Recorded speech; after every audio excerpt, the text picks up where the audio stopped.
Hello, and welcome to today's podcast. I'm Susan Guthrie, your host, and today I am very honored to have a special guest with me. You've heard me reference her work in the past, but today she's here to actually talk to us. So today I have renowned documentary filmmaker Ellen Bruno with us. Ellen, thank you so much for being here today. I'm thrilled to be here, Susan.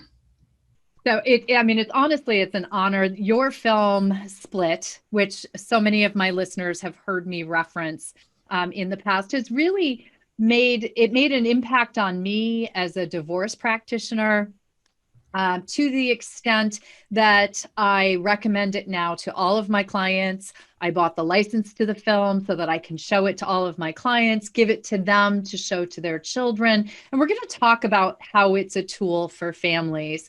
But you also have an exciting new project that sort of builds on Split, and we're going to talk about that as well.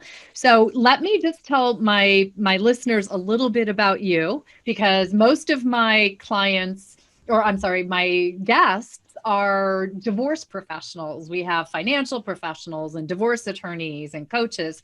You have a completely different background from that. You are actually an award-winning documentary filmmaker. You're based in San Francisco. Lucky you, one of my favorite cities. And you have a background in international relief work. Your films have focused on issues at the forefront of human rights, including sex trafficking in Burma, political prisoners in Tibet, the social alienation of people with leprosy, and genocide in Cambodia. And I hate to say it, but with that list of truly, meaningful topics, it might have felt that divorce was a little lighter fare for you when you got to talk to children about that. But you did your film Split. And how long ago did Split the film come out? It was in 2014. Okay, so it hasn't been that long, and look at the impact that you've made in just 6 years on families. But can you tell me a little bit how you went from, around the world doing documentaries on, sex trafficking and human rights to doing a documentary with children in divorce? Well, it seems like a stretch linking those two. But really, I spent my career both first in relief work and then in documentary film looking at how people survived the circumstances of their situations, whether that's warfare, famine, a disfiguring disease. And I've spent a lot of time thinking about how people make sense of the circumstances of their lives, and how they hold those circumstances, many of which they have no control over, and move forward in life. What is it that keeps the spirit intact, And when you're dealing with survivors of genocide, especially when I was a young person, then I really asked myself that question so many times. How could these people survive and make sense of this and move forward and feel that they can have a reasonable life? So that said, having my parents divorced when I was a child, and then also my children's dad and I separated when our kids were quite young. I saw both from the perspective of a child and the perspective of a parent that divorce is a monumental thing in a child's life, even in the best of circumstances. In the most cooperative parents, it's still a major life shift that kids need to make sense of in order to move forward. And that was really the motivation for the film, especially when I separated from my kid's dad. I started realizing this is 30 years later, and yet there still is taboo about talking about divorce, and kids are still, it's a very complicated situation, even in the best of circumstances for children, and of course for parents. And so I wanted to give voice to those kids, knowing that certainly in the process of our divorce, there was no place for the children to sort of speak their truth, in the court system. And even within the family, there's the way, and I look around in my community, there's the way that children do a lot of caretaking of their parents. And so even though their parents may be asking the right questions, there's a way that it's a very complicated equation for children to be able to speak really truly and freely about what their feelings are around the separation and really what they need, because they're very often caretaking their parents. And so the parents don't always get the reality check they need in order to make really skillful choices as they move through their separation. So that was the motivation for making the film. Well, it's an incredible film because you spoke with children, and I've been in the field of divorce for 30 years. I'm married to someone who had young children when he divorced and when I met him. And yet the voices of the children in your film speak truths that I had never heard before. And part of that is I think I was always hearing things either through the filter of the adults I was speaking to, or I was filtering it as an adult when I was speaking to the children. And so there's something in the rawness of the film is just, the face of a child speaking, and their words just carry such power and truth. And there's such an impact in that. I watched an entire room. People who listen to my podcast have heard me talk about the first time I saw your film. It was when Christina McGee was speaking at a conference, and she showed 10 minutes of the film. And I'm talking about a room full of 100, I won't call us hardened divorce professionals, but people who have been through the experience. And we were, you had people in tears. The film had people in tears. And since that time, I've seen the impact on parents and families. But it struck me, how did you, as an adult, connect with the children to get that truth out of them? Right. Oh, good question. Well, there were sort of ground rules to the collaboration. And I really did see this as a collaboration with these 12 children, and of course with their parents, because the parents had to agree to the process of me having a conversation with these kids apart from the parents. So one of the ground rules was the kids would be apart from either parent. And I made it very clear from the start with the kids that I really saw this as a way for these kids to speak directly to other kids. Because there's this way that kids listen to other kids more than they listen oftentimes to any of the adults in their lives. And so it was sort of an experiment in that, how powerful would these words be for other kids? But being apart from the obligations of the emotional equations of the parents, and giving the power to the children by saying, here's a platform for you to really speak not only what's in your heart and what's in your minds, but really for you to advise other kids, to encourage them forward, and for you to say what you want to say to adults, the other adults out there that are going through separations. And so, people often say, how did you find these amazing articulate kids? Well, they're just 12 kids who were given the opportunity to speak their truth. And it was incredibly empowering for these 12 kids. And now, 6-7 years later, I speak to these kids, and they reference the film as in a way, a turning point in their lives, many of them, where they came into their own power and kind of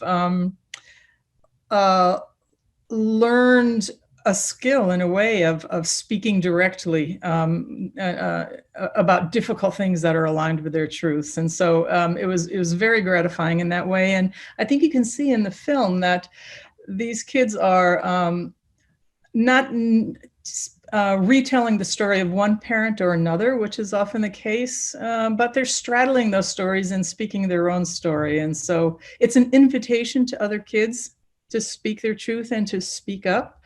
And it's an invitation to parents to really listen to kids. And of course, parents, their primary concern when they're separating is their children, without a doubt. And yet they are so depleted, oftentimes emotionally and psychologically, in the process of divorce, that they have limited resources to be able to really hear their kids' truth. And they may ask, how are you doing?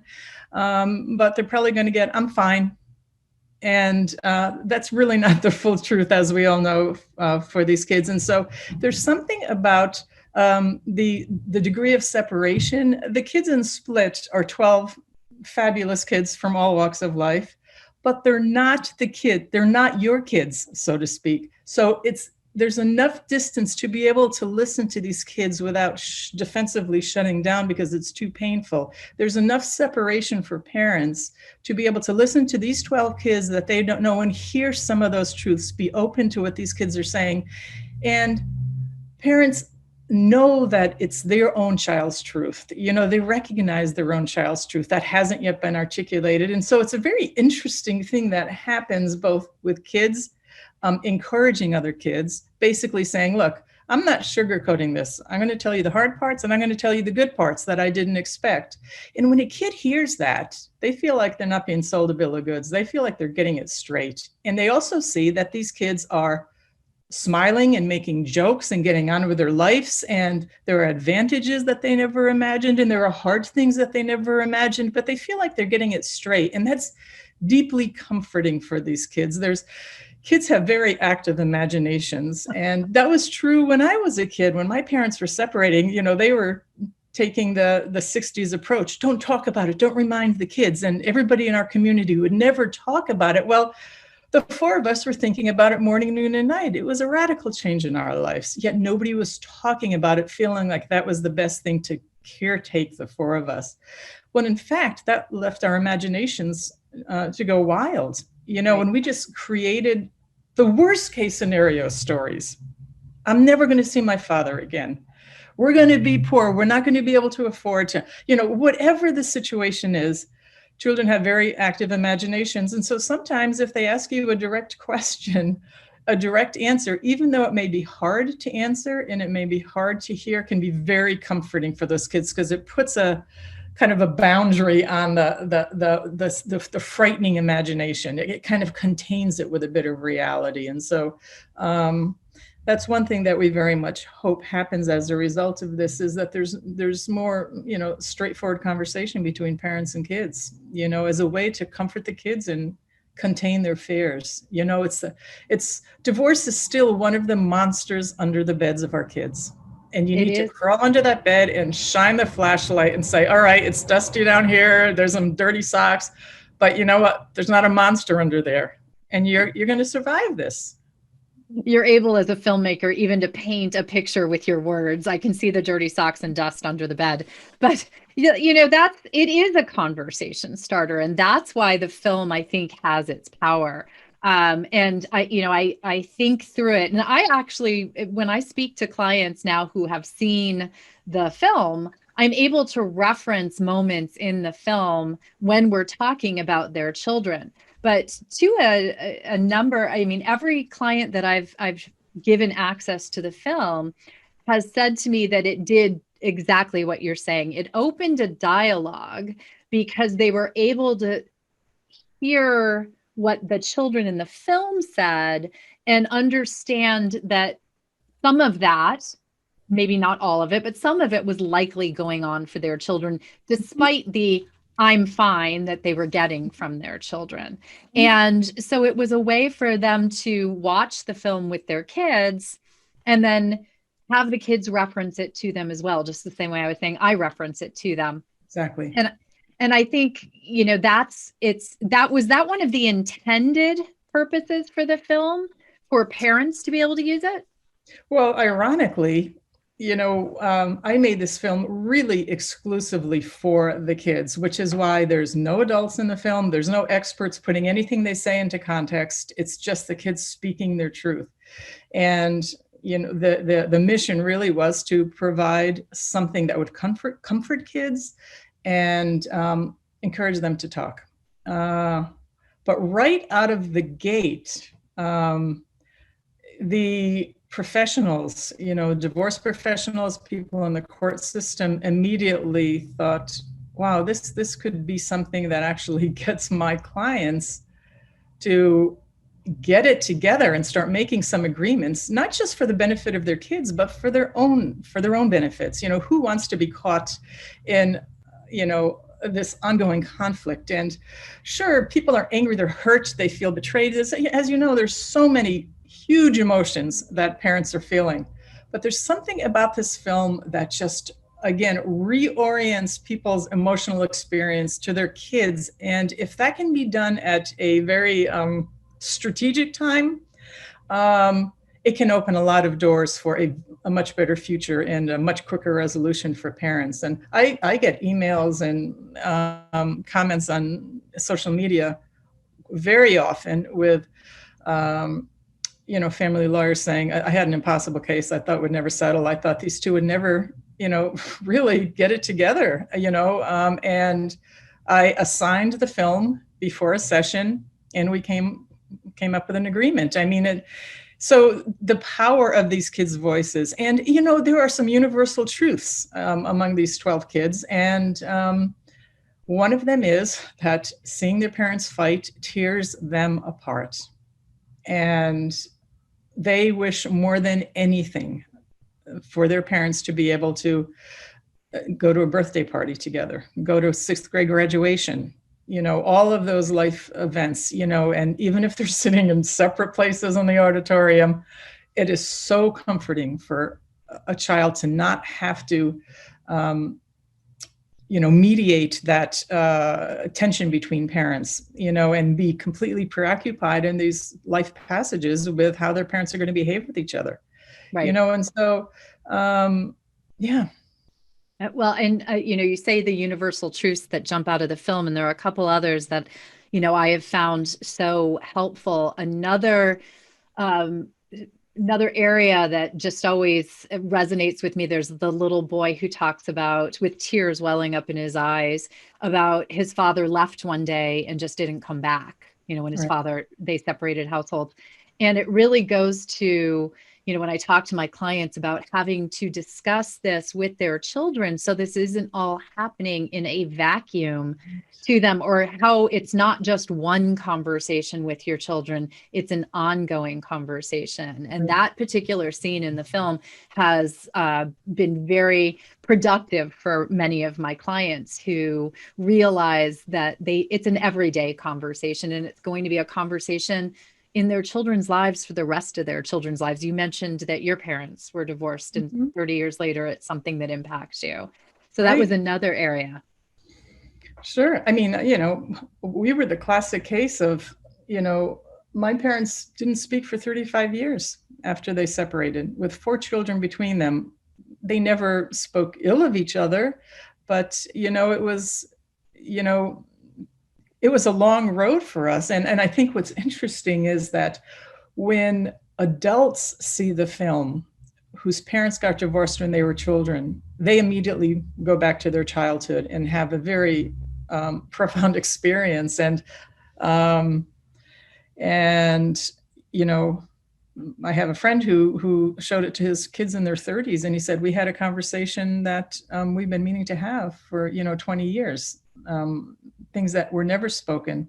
So, it's not like divorce needs to destroy your life, but divorce is definitely a significant marker in your life. And, that's another thing, is that, when kids, there are quite a few kids who have sort of 2 family households now in our country, and there are quite a few who don't.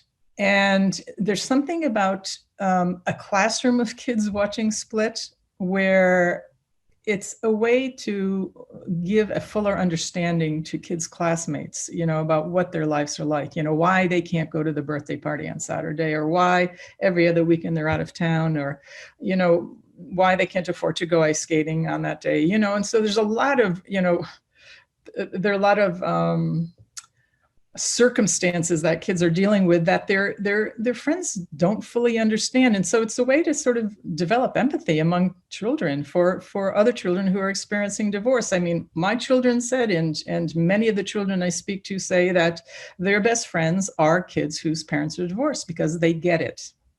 Right.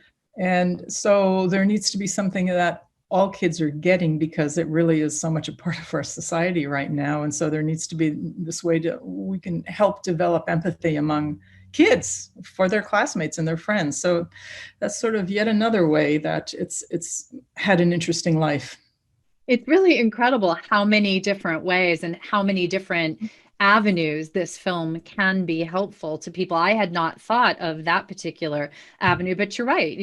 What is it? 50% of first Mhm. marriages end in divorce. Mhm. There's millions of children who are living in two-family Right, households these days. right. But then the other portion of the children are not. They're living in one family households. Mhm. So that is a very interesting Mhm. thought, for all of our children, and for parents, because as you mentioned, it was originally made for children, but I've seen personally how it can help parents. I just assigned it. You talked about assigning it. I assigned it as homework for one of my couples in mediation the other day, because one of the parents was very set on introducing his children to a new significant other. And we were very early days in the process.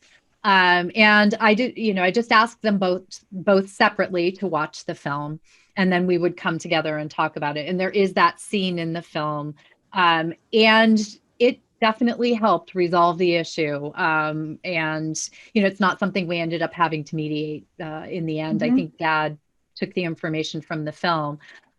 So that's just another. There's so many of those occurrences in the film, and the other thing for children that I've noticed is that for kids, we're always talking to parents, and I'm always in my when I speak publicly, I'm talking to adults going through divorce, and I'm telling them you're not alone. It feels alone. You feel Mhm. like you're the only person going through this. Mhm. But for kids, this movie really shows them that they are not alone, Exactly. because there are those continuous messages that come from the children in the film.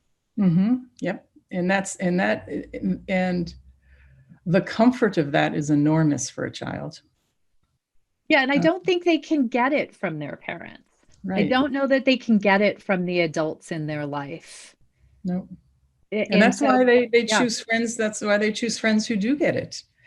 They choose friends who they don't need to explain all of the, it's not just the emotional experience they're going through, but just the logistical experience. Everybody's talking about leaving things here, there, just the schedules, keeping track, and the change. And yeah, Yeah, it's well, it's and very interesting. I'm parents sorry. forget, parents forget Mhm. about handling those logistics. They think about it from that context of what's fair through the parental filter.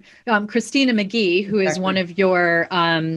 one of your advisors for the film, just did a holiday episode. It actually just came out today, the day you and I are Mhm. filming it. And we talk about the gift giving, where a parent will give a gift to a child for an event, but then say it has to live in this house. Mhm. And they put strings on the gift that they're giving the children. And then, you hear echoes of that in the film, and you realize the position that puts your children in of, there are strings attached to their world and to their parents. And it brings you back to that caretaking as well that you referenced. Mhm. One of the girls in the sequel, she's speaking as now an 18-year-old, um, talked about the pie of her life. And she spent a lot of time in her childhood making sure that the pie of the time she spent with one parent or another was equal. And she became almost obsessed with this pie because she felt if it wasn't exactly equal, one parent would feel like she loved that parent more than the other, and that was intolerable. And so, despite all of the difficulties that meant, because her father was living quite a ways away, she jumped through all of the hoops to maintain the equal pie for both parents in a way that was incredibly stressful for her as a child. And so and also one thing that the kids spoke about, and as young adults or older teens, that again, and more universal truths, was that the more conflict there was between parents, the more exhausted the child got in terms of managing the conflict. And it was sad to see that in quite a few situations where there was high conflict, when the kids got old enough, they said, I'm exhausted by this, I'm just going to choose one side or another. And, you spoke earlier about the absent father. Well, one parent or another would sort of fall off the scene because they were exhausted by the conflict. It was easier to just sort of abandon ship. And so, there are ways that continued conflict manifests in not just the kids' lives years later, but also in the parents' lives, where parents can quite easily become alienated from a child.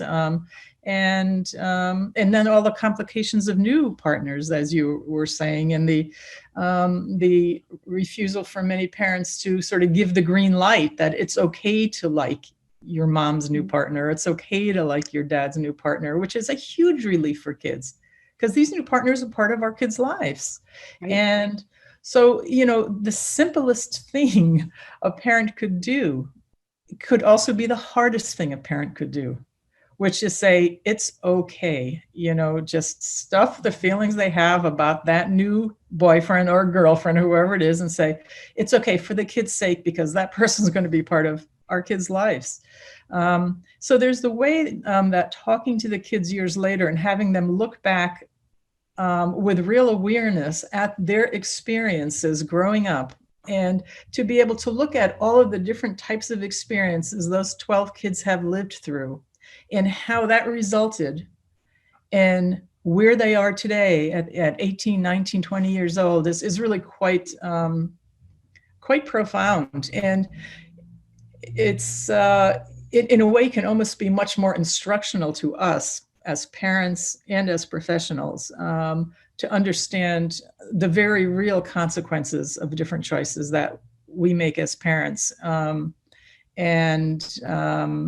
It becomes very clear through these 12 kids' testimonies that the parents who make the effort to have a blended family or even just be civil to each other, it creates a much more secure and less stressful situation for the kids. And it allows the kids to be able to believe in relationships more. Right. Yeah, okay, well, you can be with this one person and then it doesn't work out, and then you can be with somebody else. And, that's okay. It doesn't need to end in an ongoing war for the rest of your lives. And so there's a way that the degree of conflict also very directly results in that child's ability to believe in relationships, to believe that, it's okay and it's safe to be able to engage in a relationship with a boyfriend or a girlfriend versus I never want to get married, and this is what these kids are talking about. And there's, again, direct correlations between how the parents behaved and the choices the parents made and how these kids see their lives going forward and the possibility for marriage or even just a serious committed relationship in their own lives. And so the consequences are quite profound in terms of the choices we make as parents. And I think that's the real teaching in the sequel to Split is, okay, now we had kids speaking their truth or they're in the midst of it. Now let's look at those 12 kids reflecting back on their lives and what they wish had happened or what they're grateful had happened in their lives, and understand again that the consequences are real. And so, as parents, we need to understand that as professionals, I think certainly it puts an added responsibility in terms of encouraging better outcomes for these families and helping them avoid the landmines of continued conflict as they separate. And it's a big task, but it's a huge one for the sake of our children and for ourselves. Right. I mean, holding on to anger and resentment and these negative feelings are only poisoning us as parents. And as hard as that is to understand when we're in the midst of it, when it feels very justified, and when our communities encourage it, really. I mean, there's a way that we need to learn as a culture too, how to do this better, and I really appreciate the people that are working, on that, because, certainly when I was separating, all of my friends, felt it was supportive to trash my kid's dad. Right. And that's not helpful. No, it's your kid's dad. It really dad. is not helpful in the long run. This is my children's father. Right. and I understand you're doing this with good intentions, and I understand that this is what our culture dictates. I'm not sure why, but let's learn how to do this in a better way for everybody's sake. Right. Well, and you're talking now about the sequel to Split, the film, which is something, as you know, I'm very excited about because you did go back and talk to the children again years later. Now, the sequel's not yet available. This is film that you've already been able to. You've had the interviews. The film Mhm. exists, but the film itself has not been released. But there's think of those lessons because I always tell people when I'm talking to my clients, when I'm speaking publicly, when I do anything, divorce is a finite period of time, the Mhm. actual process, but the ramifications will last throughout your children's lives. And that's exactly Exactly. what you're talking about. But you were kind enough to share some of the film of the children's later, their adult, well, teen and early young adult Mhm. interviews and talk about profound. Yes, I mean, Split the original is life changing. To take it to the next level is even beyond that because for parents, whether they're going through divorce, whether they are not going through divorce, but just want to understand what their arguments or what they're modeling for their children results in when their children Mhm. grow up, it's all there in those children's words in the sequel. Yeah. So I'm very excited for the sequel to come out. Now, you and I have talked about this, and I'm very excited to announce that we're starting a GoFundMe campaign for Split the sequel because that's what's holding it up. We need some funding, right, to get it pulled Mhm. together. So with this episode, we are also launching the GoFundMe campaign, and I'll have all of that information in the show notes.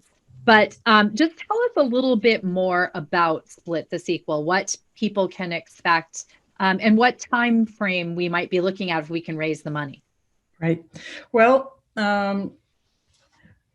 all of these kids were enthusiastic about coming back and sharing their stories 5, 6 years later. And so, like you say, it's the kids are between 18 and 22 with a really profound self-awareness about their experience and very clear ideas of what was difficult for them and what they appreciated. And so it's a roadmap. It's I think, a very important roadmap for parents and professionals to take real life kids and just see, okay, here's 12 situations, very different from parents not speaking for the past 6 years to parents living together, not in a relationship but sharing a house. And so there's the whole spectrum. And so to be able to look at these various situations and see how that has impacted the kids and how it creates their sense of home, their sense of security, their ideas about marriage and relationships, what they want to do with their lives. It's profound. It's almost, this experience has marked them in a very deep way. And I don't necessarily want to say marked in all negative ways. And there were some very positive things, but they again, as they did when they were younger, they shared their very openly, very, very intimate and deep feelings they're having and ideas they've had, about their experience. And so we're really excited about it. We have all of the interviews in the can, so to speak, and we're just now beginning the editing. So we're hoping in about 6 months' time, the film will be ready. And we so much appreciate your support in terms of the GoFundMe campaign. Really, it's I can't even express our gratitude. And so we're very excited about that. And what's nice is we're working with a really fabulous support team, which many are legal professionals, mediators, mental health professionals, and parents who have been part of this Split project for the past 4, 5, 6 years. And so we're feeling very held by people who care and that have the right intentions and that are helping make this possible, you among them. So again, I can't express our gratitude. Well, I mean, I applaud you, because this is truly it is something that it's so rarely something comes along that can actually change the face of a human experience. And Split, the original film, does that. Split, the sequel, will take it even further, because it is the for parents and for children. It's sort of the peek through the window. I always say in family law, there's no crystal ball. This is Mhm. almost like a crystal ball. Interesting. And you're right. I think it's important for people to understand there's laughter and tears in both films. Mhm. There's sadness and hope. Mhm. And one of the things to have hope for is that if you watch these movies, and I hope that both are going to be available, through what we're doing here to people soon, you can build that roadmap for your children to have that better future. And I love that you point out for you, the parents, to have that better Exactly. future. Absolutely. So, Ellen, I'm absolutely thrilled to be supporting you. Anything that I can do. For my listeners, how can they find the original film? You can go to our website, which is splitfilm.org, and the film is there. You can stream it, you can buy a DVD, and you can also get the workbook, which is a really fabulous book which helps parents and professionals talk to kids and talk to other parents about the process, and using the film as a tool. Yeah, you wrote that with Christina McGee, our That's right. parenting expert. Yes, Mm-hmm. she's so wonderful. She's Mm-hmm. been on the show several times.